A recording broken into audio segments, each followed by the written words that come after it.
quais são os tipos de tratamento que nós temos, tá? Então, esses tratamentos eles vão ocorrer por fases. E aí nós temos 4 fases, tá? Que são esses 4 tipos que eu enumerei para vocês. Então a gente vai ter um tratamento preliminar, que vai ser para remoção da sujeira mais grossa, um tratamento primário, tratamento secundário e um tratamento terciário. E aí a gente vai ver agora o que é cada um deles e alguns exemplos. Então, no tratamento preliminar, ele visa remover as partículas grosseiras através de processos físicos ou químicos. Então, o processo físico seria o quê? Peneirar esse material, retirar a parte mais grossa através do uso de escovas, como a gente vai ver aqui.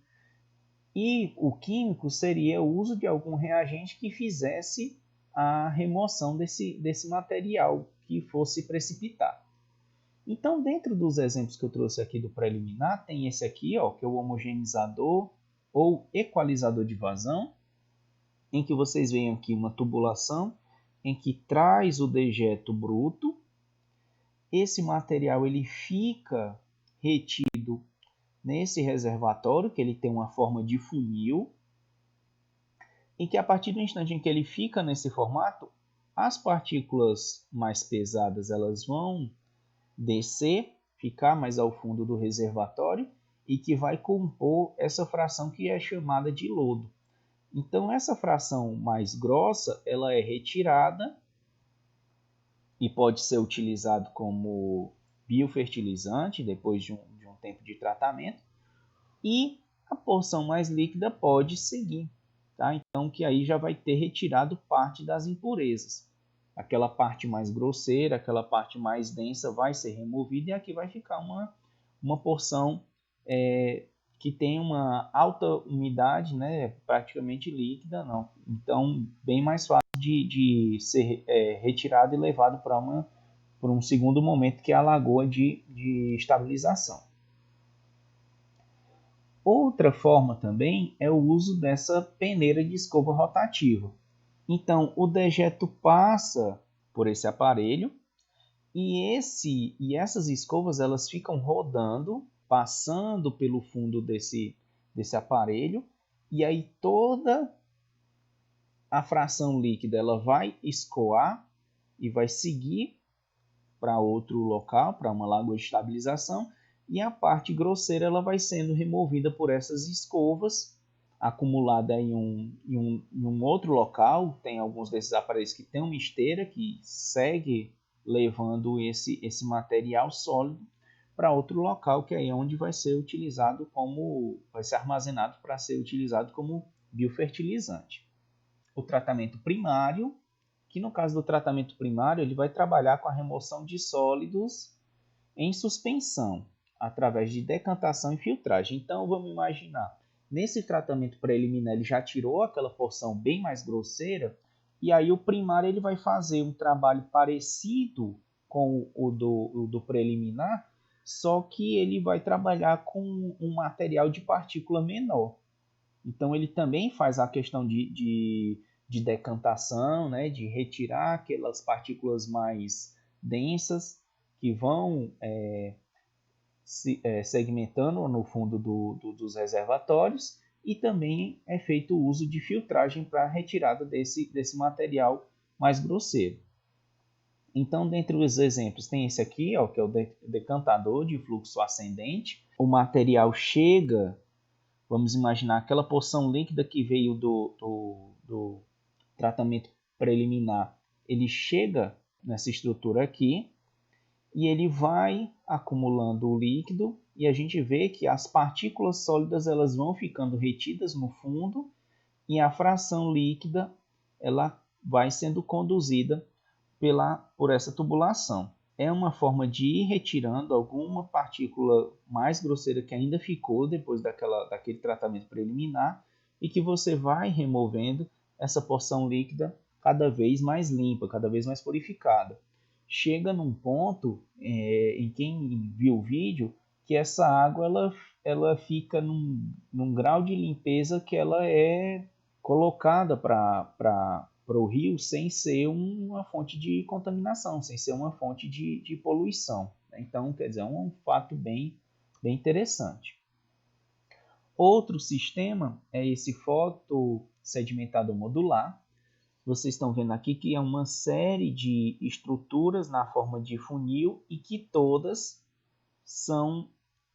seguem por uma tubulação.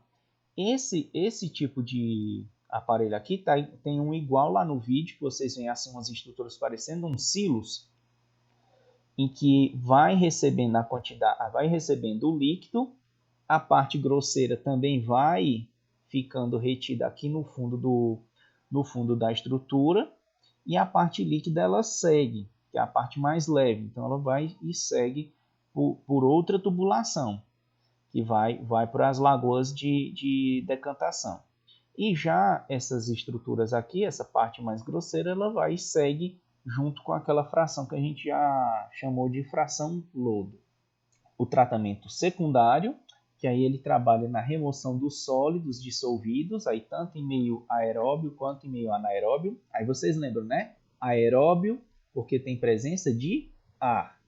E anaeróbio é porque não há presença de ar. E aí o ar a gente atribui ao oxigênio, tá? Então, na presença de oxigênio, aeróbio, e na ausência de oxigênio, anaeróbio.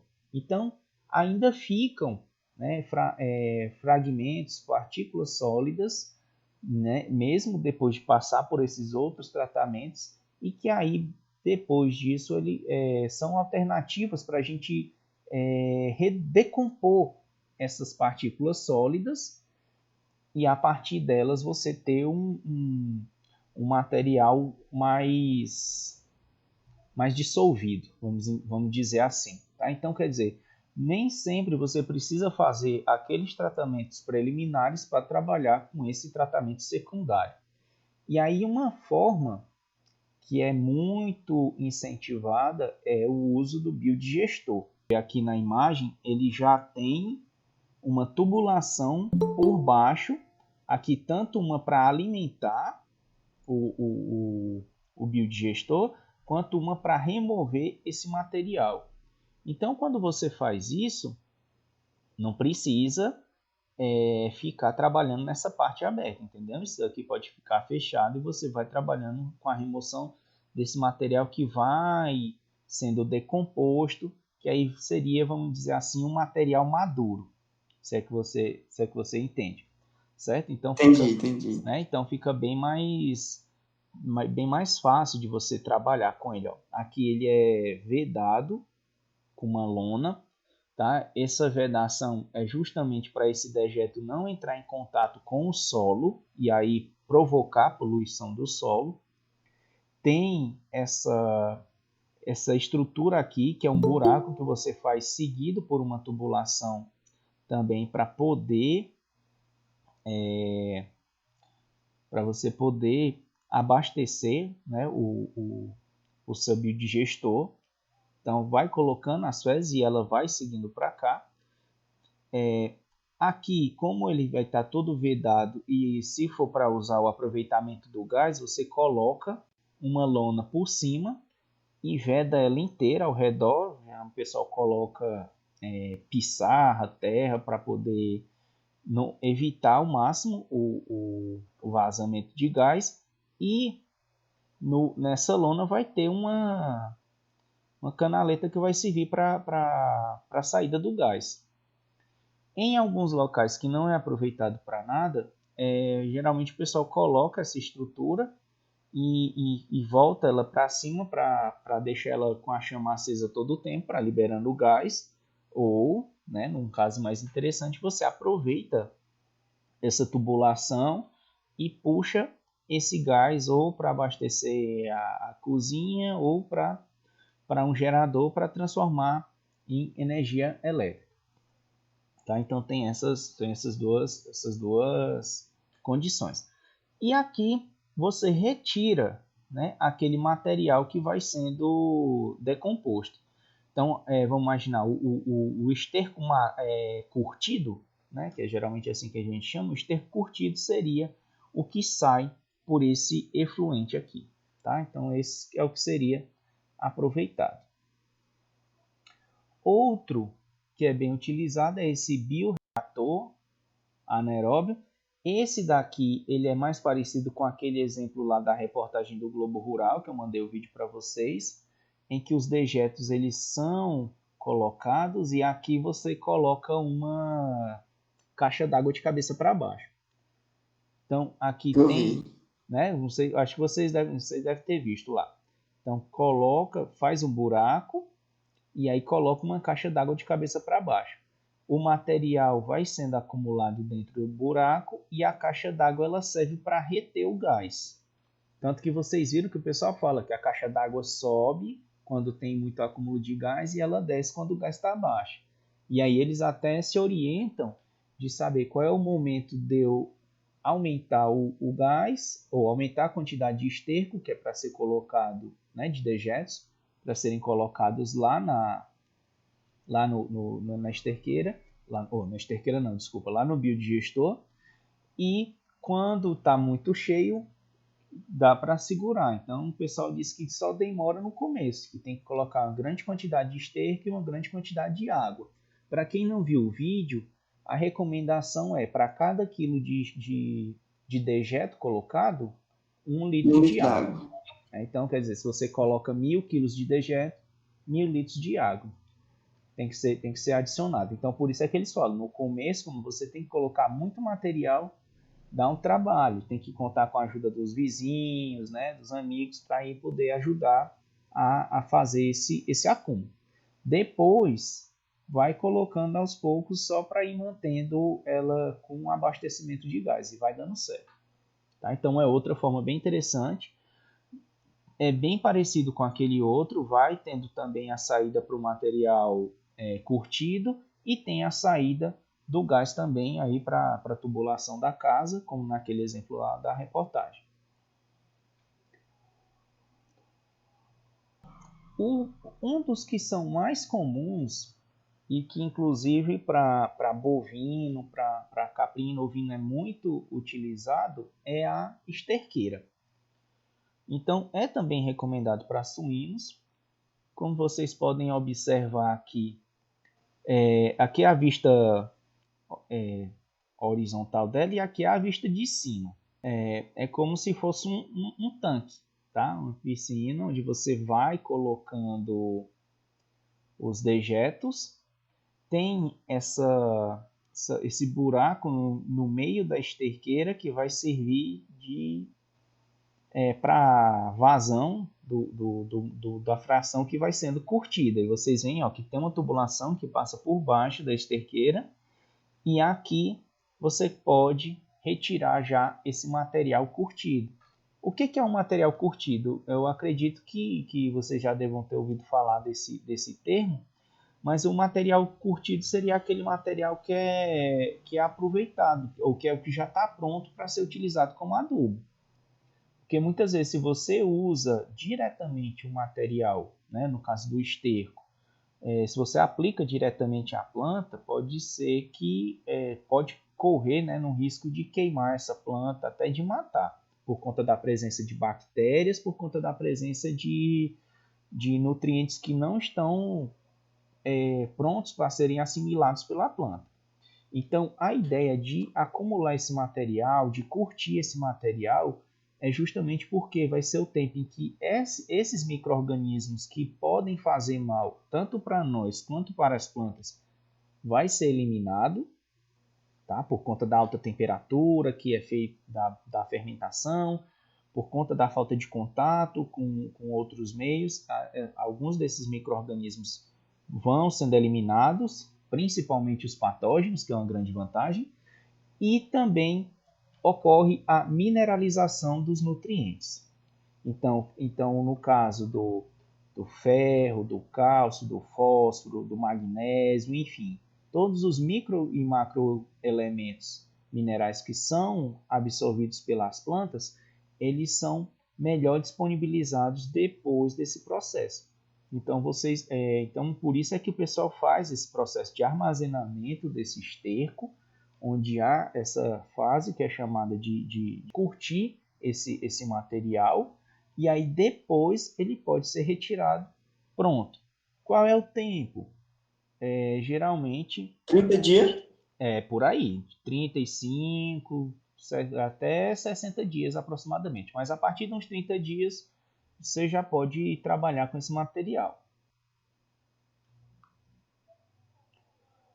Outra estrutura, que inclusive a gente comentou na aula sobre instalação, é a composteira.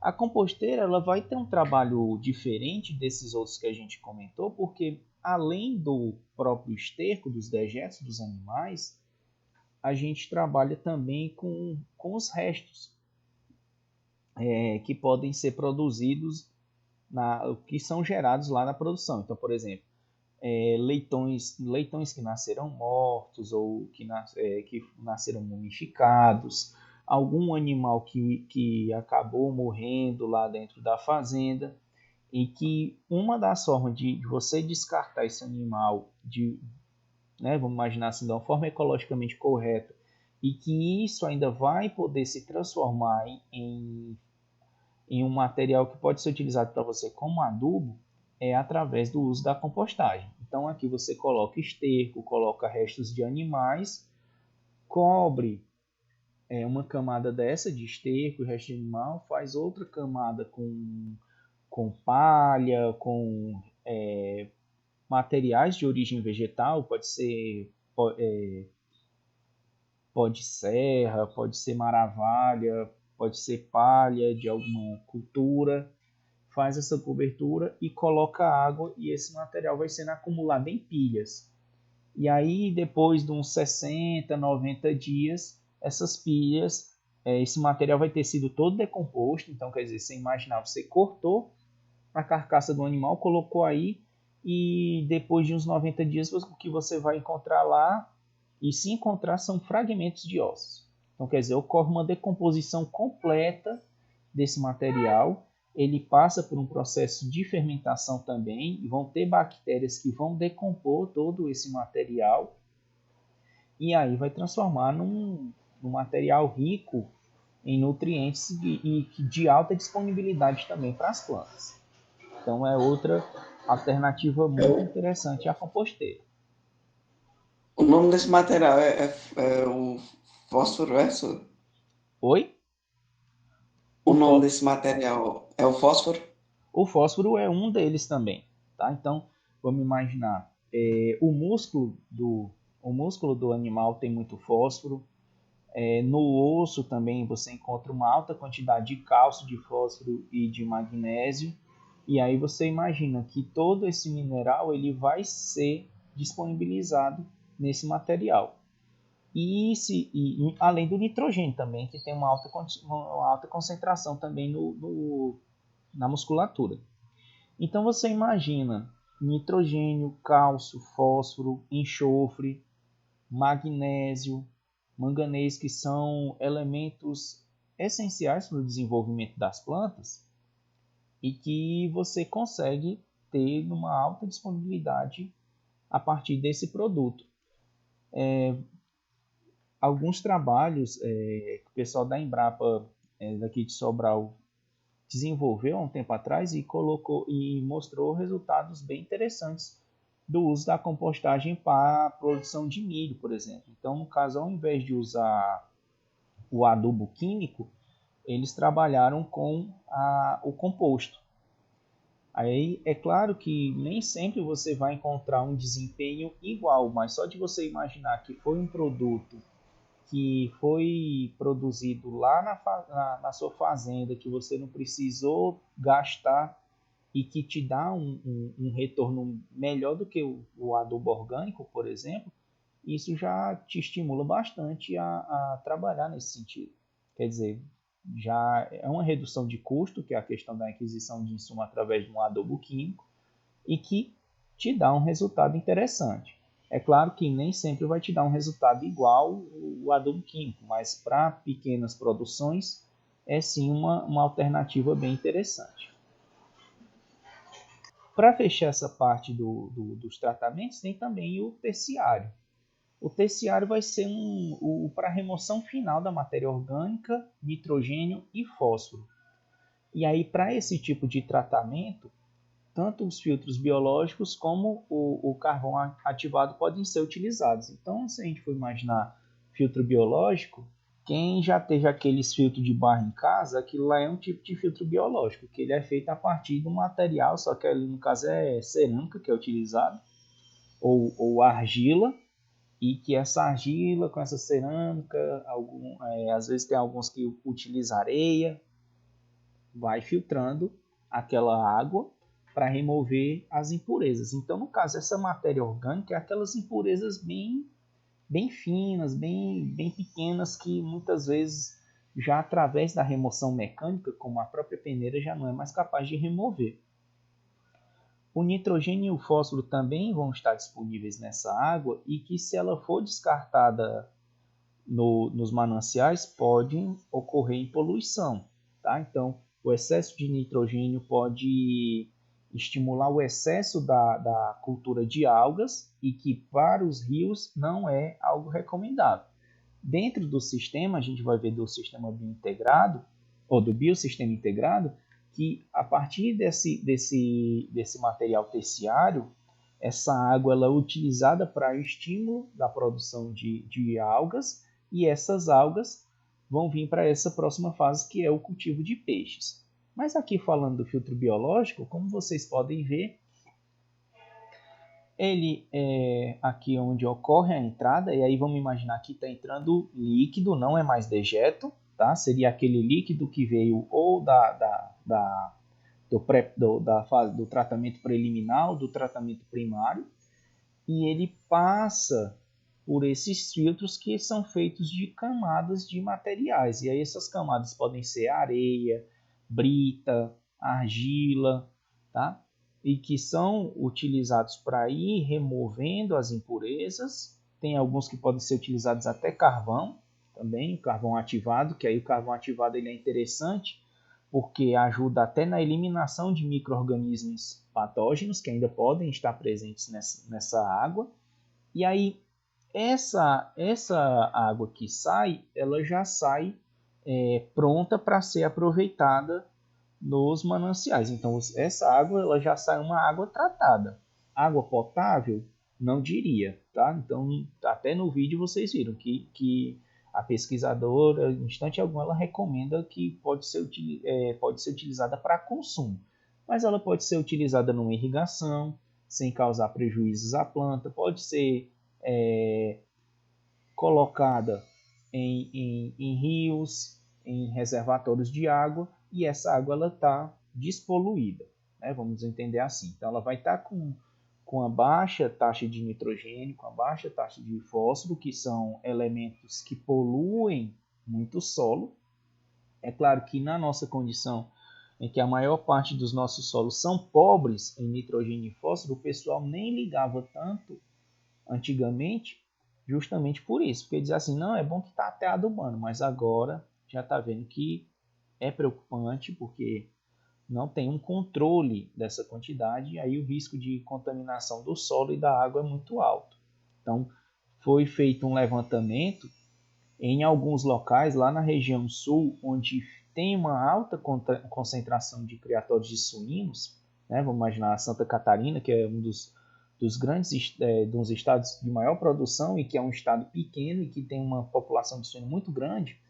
Aproximadamente 60% da água das regiões que têm uma alta produção de suíno é contaminada por excesso desses nutrientes, né, de nitrogênio ou de fósforo. Então isso causa uma preocupação para a sociedade, e é por isso que essas soluções estão sendo trabalhadas. A outra alternativa é o policultivo de peixes. Então, essa água que eu mostrei para vocês anteriormente, que ela vem chegando, ela passa por uma lagoa, onde vai ter o estímulo para a produção de algas, e aí essa água com as algas é depositada dentro desse tanque.